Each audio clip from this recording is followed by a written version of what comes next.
Seigneur Dieu, en ce jour du 7 septembre 2025, tu fais resplendir dans ton Église la sainteté de deux jeunes témoins de feu et d'espérance, Carlo Acutis, ce cyberapôtre passionné de l'Eucharistie, et Pier Giorgio Frassati, ce serviteur des pauvres, alpiniste et frère de route des démunis. En communion avec la célébration solennelle à Rome, la communauté Catoglade, nous t'offrons notre action de grâce et notre prière. Par leur intercession, qu'ils éveillent en nous un désir de sainteté authentique, à la fois moderne et profondément ancré dans la charité, que leur zèle pour l'Eucharistie et leur service des plus petits nous transforment et nous rendent audacieux pour annoncer le Christ, avec créativité, joie et générosité. Alors selon le moment où vous écouterez cette vidéo, Saint Carlo et Saint Pier Giorgio, nous vous demandons de prier pour nous. Amen.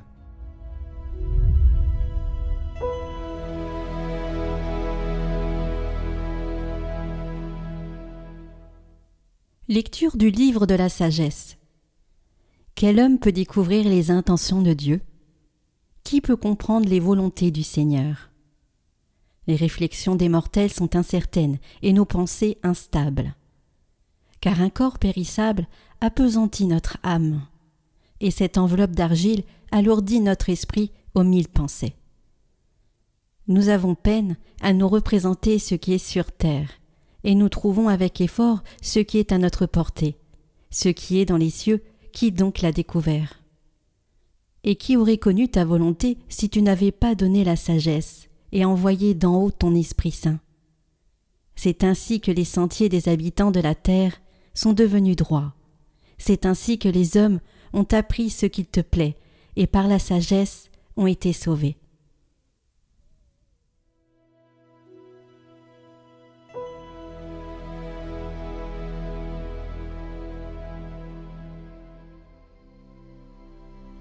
D'âge en âge, Seigneur, tu as été notre refuge. Tu fais retourner l'homme à la poussière. Tu as dit, retournez, fils d'Adam. À tes yeux, 1000 ans sont comme hier. C'est un jour qui s'en va, 1 heure dans la nuit. Tu les as balayés, ce n'est qu'un songe. Dès le matin, c'est une herbe changeante. Elle fleurit le matin, elle change. Le soir, elle est fanée, desséchée. Apprends-nous la vraie mesure de nos jours, que nos cœurs pénètrent la sagesse. Reviens, Seigneur. Pourquoi tarder? Ravise-toi par égard pour tes serviteurs. Rassasie-nous de ton amour au matin, que nous passions nos jours dans la joie et les chants. Que vienne sur nous la douceur du Seigneur notre Dieu. Consolide pour nous l'ouvrage de nos mains.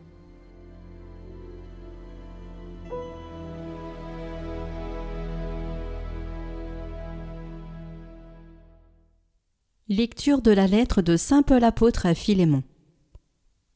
Bien-aimé, moi Paul, tel que je suis un vieil homme, et qui plus est, prisonnier maintenant à cause de Jésus-Christ, j'ai quelque chose à te demander pour Onésime, mon enfant à qui en prison j'ai donné la vie dans le Christ. Je te le renvoie, lui qui est comme mon cœur. Je l'aurais volontiers gardé auprès de moi pour qu'il me rende des services en ton nom, à moi qui suis en prison à cause de l'Évangile. Mais je n'ai rien voulu faire sans ton accord, pour que tu accomplisses ce qui est bien, non par contrainte, mais volontiers. S'il a été éloigné de toi pendant quelque temps, c'est peut-être pour que tu le retrouves définitivement, non plus comme un esclave, mais mieux qu'un esclave, comme un frère bien-aimé. Il l'est vraiment pour moi, combien plus le sera-t-il pour toi, aussi bien humainement que dans le Seigneur. Si donc tu estimes que je suis en communion avec toi, accueille-le comme si c'était moi.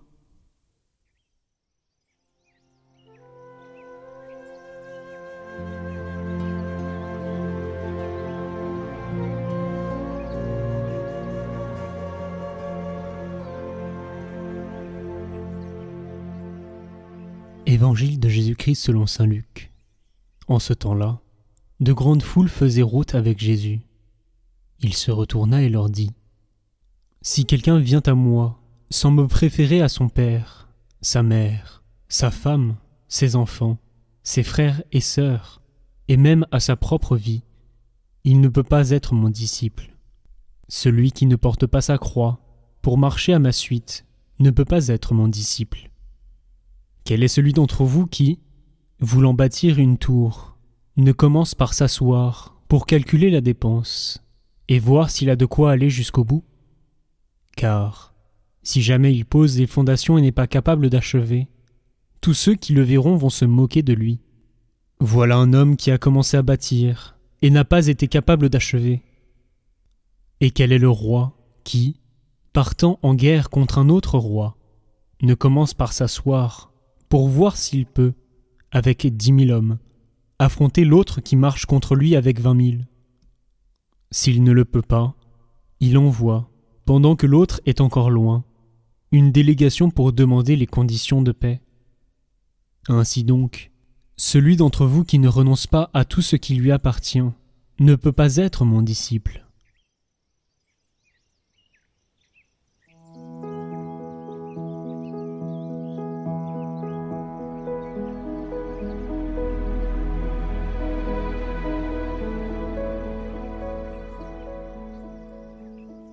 Au chapitre 14 de Saint Luc, Jésus continue sa route vers Jérusalem et sa mission publique est à son sommet. De grandes foules faisaient route avec Jésus, introduit notre évangile. Il se retourna et leur dit : Jésus marche donc en tête de ces grandes foules, comme un guide, un chef, et c'est sûr qu'ils ont envie de le suivre. Il entraîne, il inspire.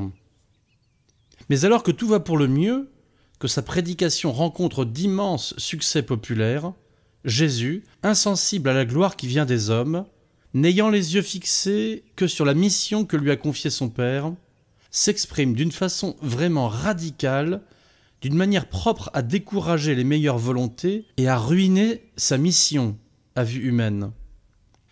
Si quelqu'un vient à moi sans me préférer à son père, sa mère, sa femme, ses enfants, ses frères et sœurs, et même à sa propre vie, il ne peut pas être mon disciple. Celui qui ne porte pas sa croix pour marcher à ma suite ne peut pas être mon disciple. Celui d'entre vous qui ne renonce pas à tout ce qui lui appartient ne peut pas être mon disciple.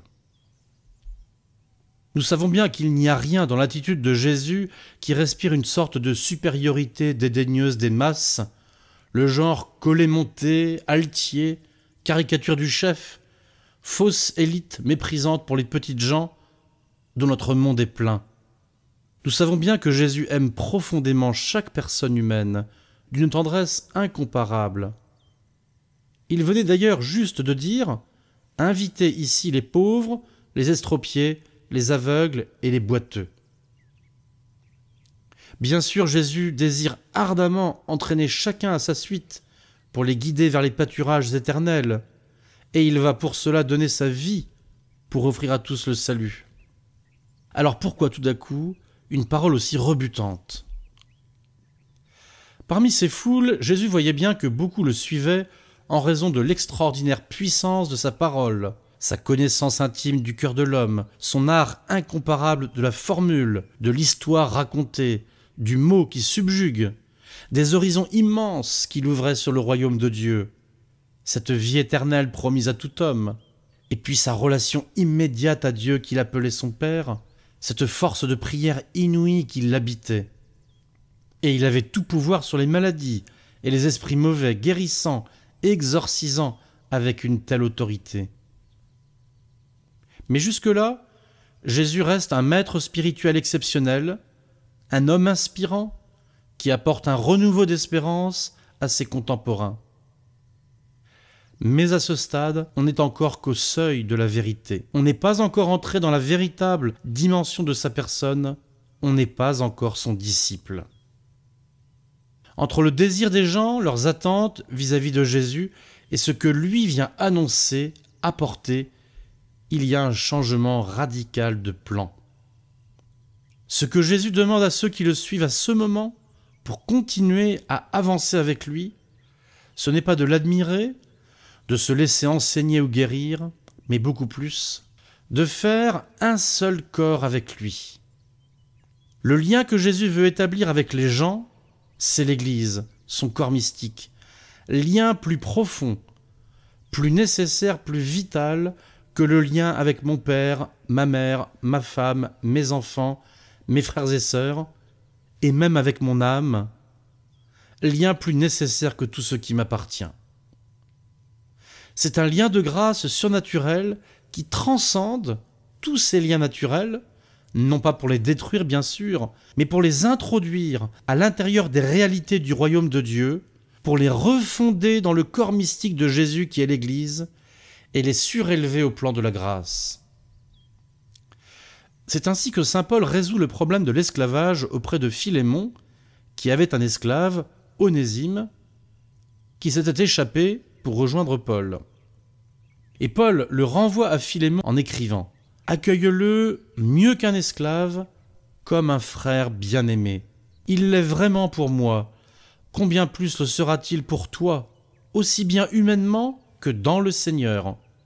Si donc tu estimes que je suis en communion avec toi, accueille-le comme si c'était moi. » Chers frères et sœurs bien-aimés de Catoglade, voilà ce que sont des liens d'église, des liens de communion. Un esclave devient le frère bien-aimé de son maître et tout est renouvelé. Ce lien d'église qui nous unit en Jésus doit être plus fort que tout, préféré à tout. Si nous pensions à la grandeur, à la puissance de ce lien qui nous unit par le sacrement du baptême, plus essentiel pour Jésus que les évangiles même et les miracles, nous aurions les uns pour les autres un amour d'une qualité à nul autre pareil, rempli d'attention, de respect, de délicatesse. Amour d'un ordre spécial, d'une tonalité unique. Un amour d'église, un lien mystique qui nous unit à Jésus, continuellement relié à la vie de son cœur, où tout amour chrétien prend sa source. Jésus est notre chef, Jésus est notre tête, il est notre frère, il est notre unité. Et de cela, la communion eucharistique est la plus belle image. Quand le corps, le sang, l'âme et la divinité de Jésus viennent en nous, nous prennent en lui, un lien plus indestructible, plus profond que les liens de famille et d'amitié se construit entre nous. Nous devenons véritablement un corps, membres les uns des autres. Jésus est un de ces membres, certes le premier, le plus essentiel, mais pourtant un des membres du corps, la tête. Et ainsi, il est lui-même notre frère bien-aimé. Par amour pour Jésus, laissons cet amour circuler dans tout son corps et aimons-nous les uns les autres comme des frères et sœurs bien-aimés d'un amour d'église. Chers amis, aujourd'hui c'est un grand jour pour l'Église. Carlo Acutis va être canonisé et on a fait une vidéo sur ce saint.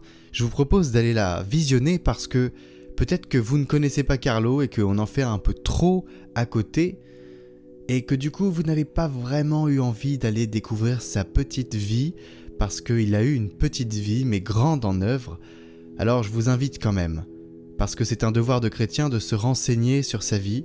C'est le premier saint de l'an 2000 et rien que pour ça, ça vaut le détour. Alors pour vous, je pose des questions à quelqu'un qui connaît très bien sa vie, qui est le père Will Conquer. Je vous mets le lien de cette vidéo en haut à droite et en description.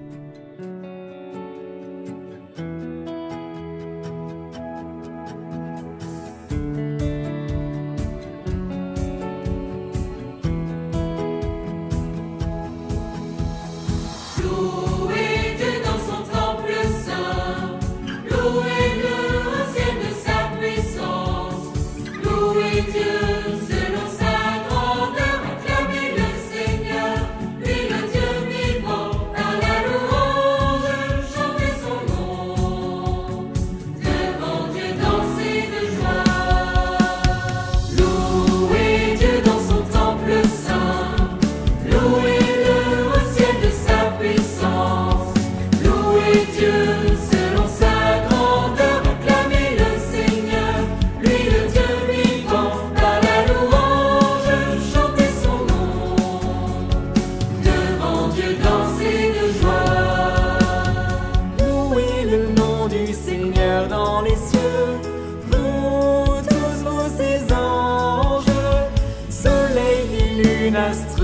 la lumière, tous les univers.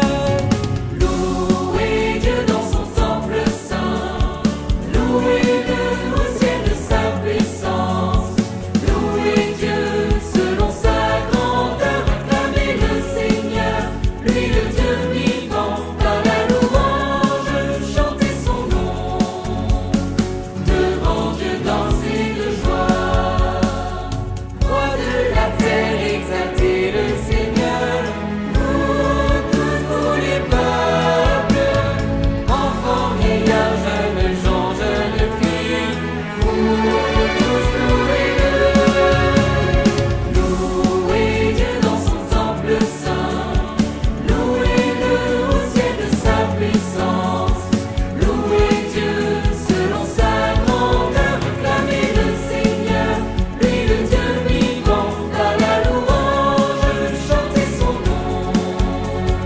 Devant Dieu dansez de joie, chantez un chant nouveau pour le Seigneur, vous tous ses fidèles. En Israël, joie pour son Créateur, joie pour notre roi. Louez Dieu dans son temple saint, louez-le au ciel de sa puissance. Louez Dieu selon sa grandeur, acclamez le Seigneur, lui le Dieu vivant, par la louange, chantez son nom. Devant Dieu dansez de joie, louez Dieu dans son temple saint, louez-le au ciel de sa puissance. Louez Dieu selon sa grandeur, acclamez le Seigneur, lui le Dieu vivant, par la louange, chantez son nom. Devant Dieu dansez de joie, louez Dieu dans son temple saint, louez-le au ciel de sa puissance. Louez Dieu selon sa grandeur, acclamez le Seigneur, lui le Dieu vivant, par la louange, chantez son nom. Devant Dieu dansez de joie.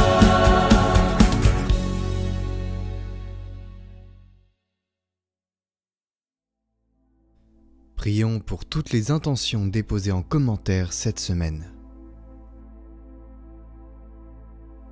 Notre Père qui êtes aux cieux, que votre nom soit sanctifié, que votre règne vienne, que votre volonté soit faite sur la terre comme au ciel. Donnez-nous aujourd'hui notre pain de ce jour. Pardonnez-nous nos offenses, comme nous pardonnons aussi à ceux qui nous ont offensés. Et ne nous laissez pas entrer en tentation, mais délivrez-nous du mal. Amen. Je vous salue Marie, pleine de grâce, le Seigneur est avec vous. Vous êtes bénie entre toutes les femmes, et Jésus, le fruit de vos entrailles, est béni.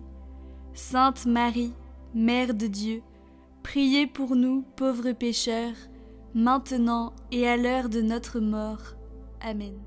Gloire au Père et au Fils et au Saint-Esprit, comme il était au commencement, maintenant et pour les siècles des siècles. Amen.